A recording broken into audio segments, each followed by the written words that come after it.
We will record this and upload it to YouTube, but I do not have the function that I'm looking for, so we can get started. Okay, we will go ahead and call the meeting to order then. Can't see how. No, oh, I do have. Okay. Oh, I've got one. Yep, okay. Let's see if the clerk can take roll call, that would be great. Committee member Owens? You're muted, Steve.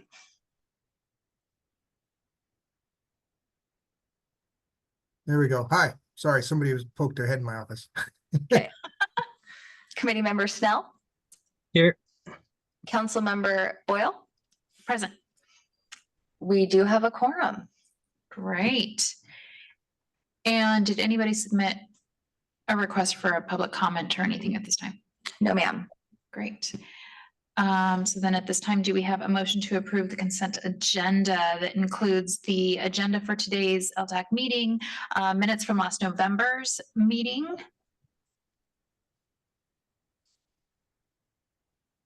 Yep, I move to approve.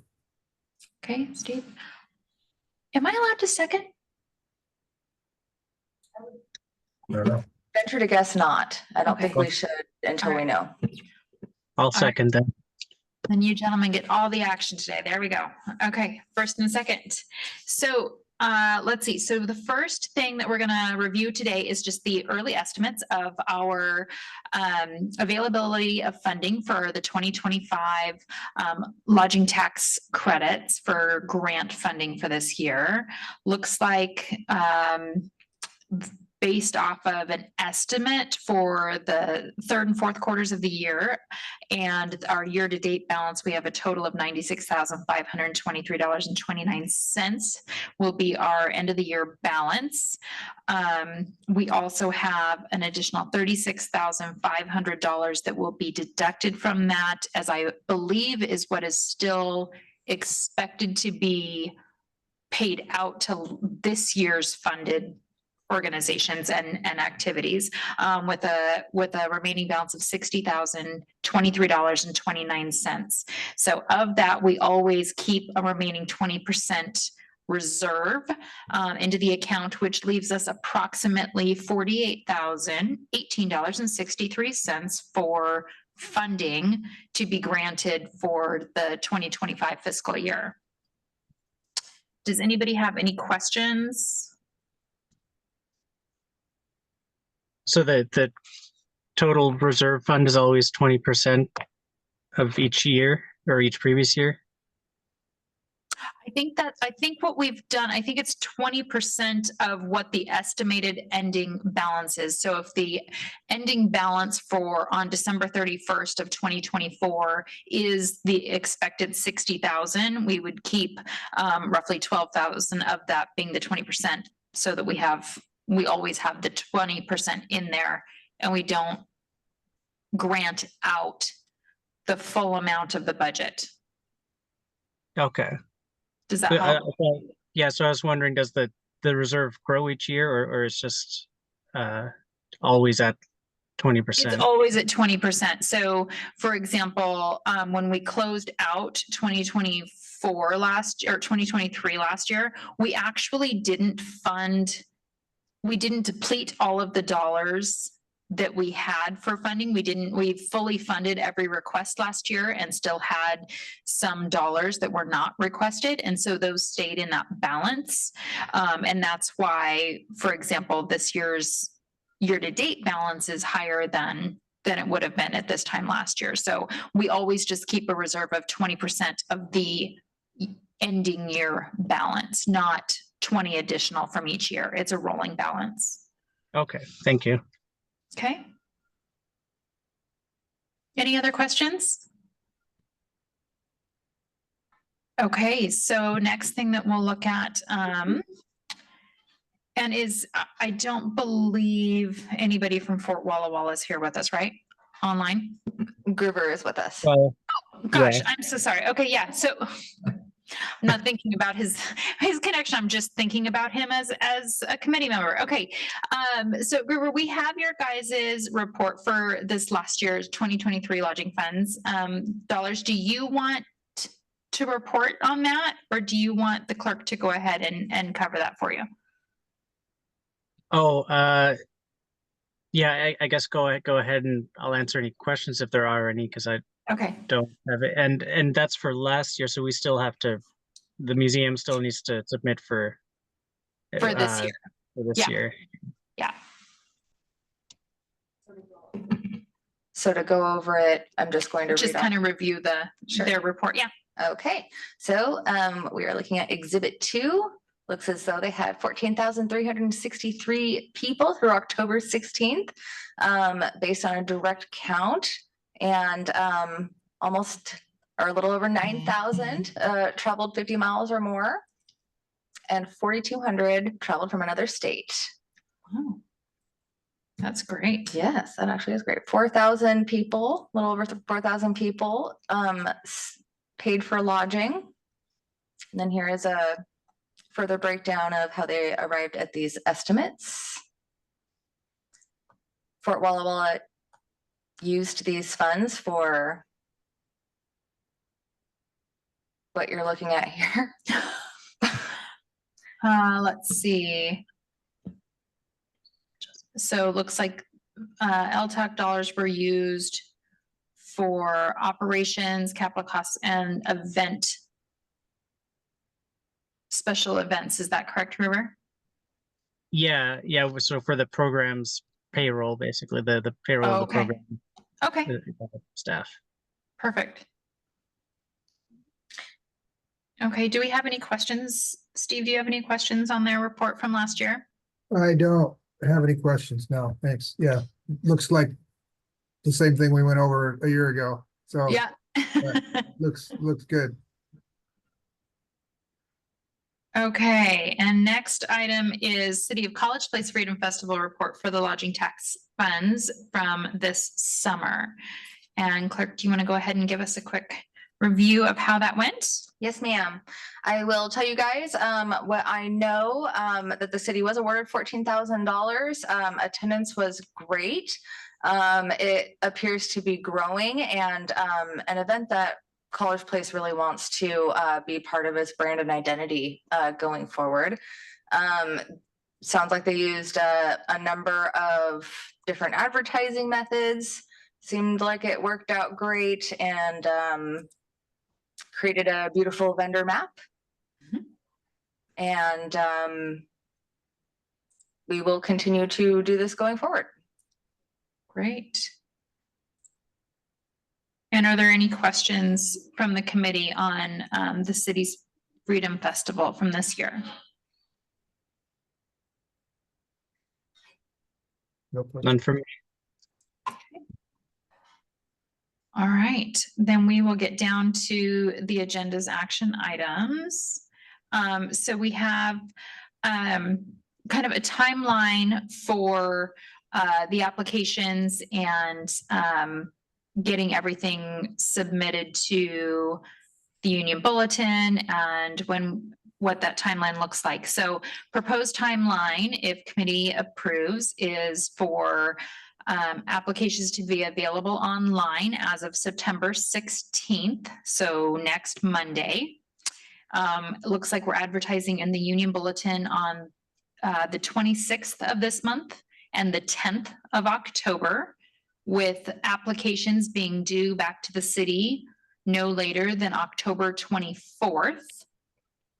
That would give staff and the LTAC committee from October 24th until October 27th to review the application packets. Let's see. So that would be from a Thursday, the 24th through that Sunday, the 27th.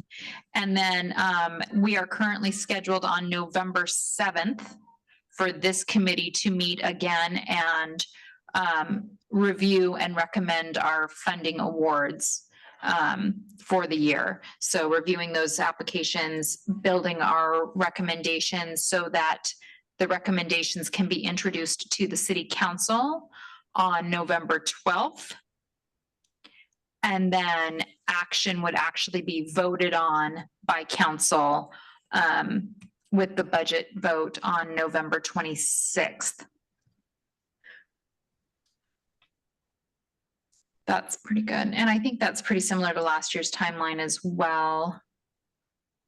It's only 1 month off, but it's darn near exactly the same. Okay, let's see. We've got just looking at the all of our attachments and whatnot.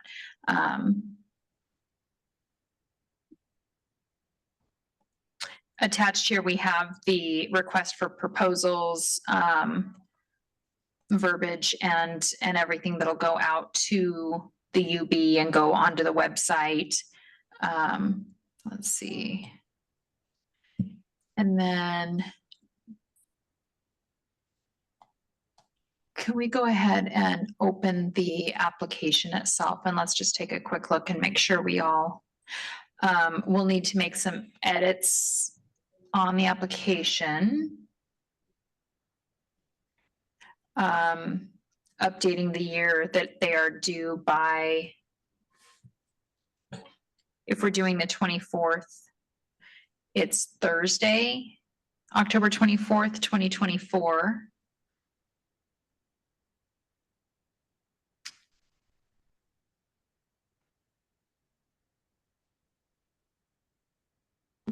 I'll update the email address as well. Oh, okay. Yeah, that's updating, then that needs to be. And I don't think I saw anything else on the application that I thought really needed to be changed. I feel like it's pretty straightforward and gives us what we need.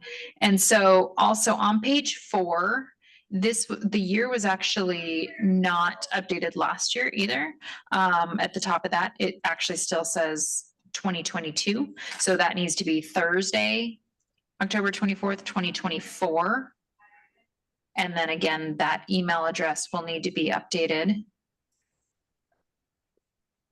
And then College Place lodging tax application further down on that timeline for 2025, 2024 budget.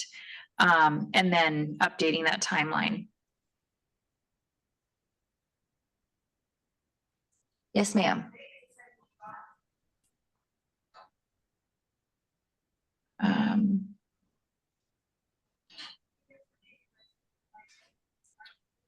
I think those were the edits that I've seen.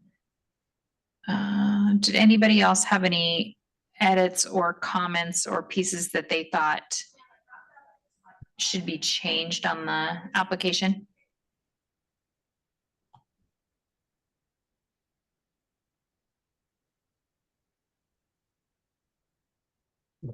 No?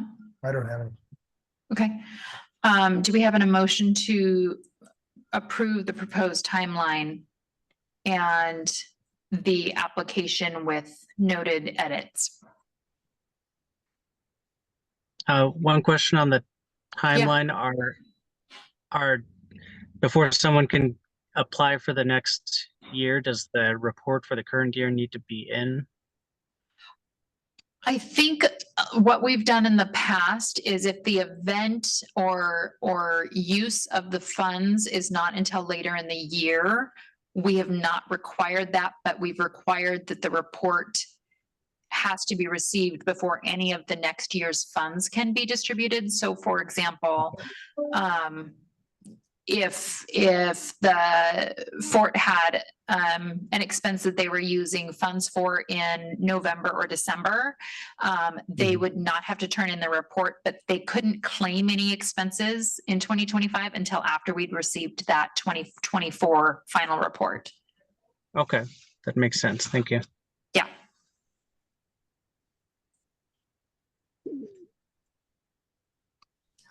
Okay. Is there a motion to approve the proposed timeline and 2025 application with edits? Your turn, Groover. Yeah. I move so. Second,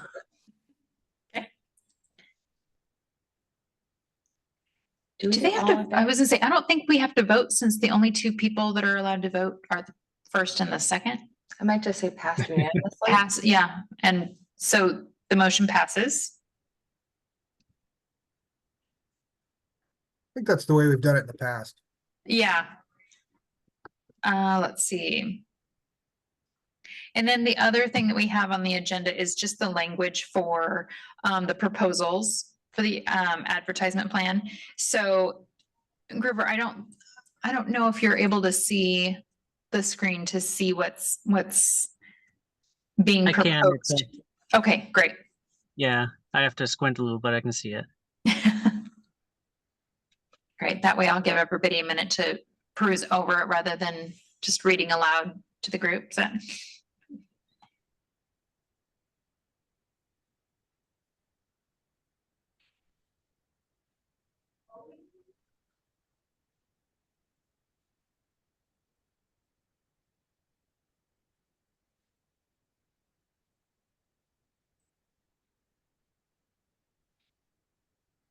So 2024 fiscal year for 2025 proposals, is that what it is? Is that accurate? Yes, Yeah, yes. okay. So dollars that tax dollars received in 2024 will Right. fund the applications for the 2025 activity. Okay.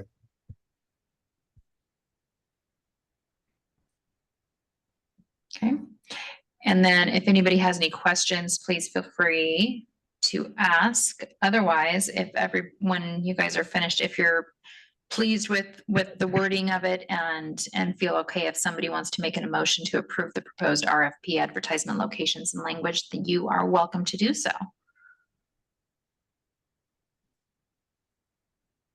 Well, I'll move so.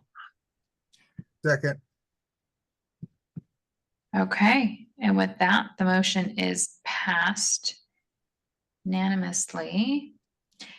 And those were the items that we needed to go over today so that we can get this out on the website and out to the media and get that ad placed so that we can start getting those applications received. So does anybody else have any questions or anything for the good of the order?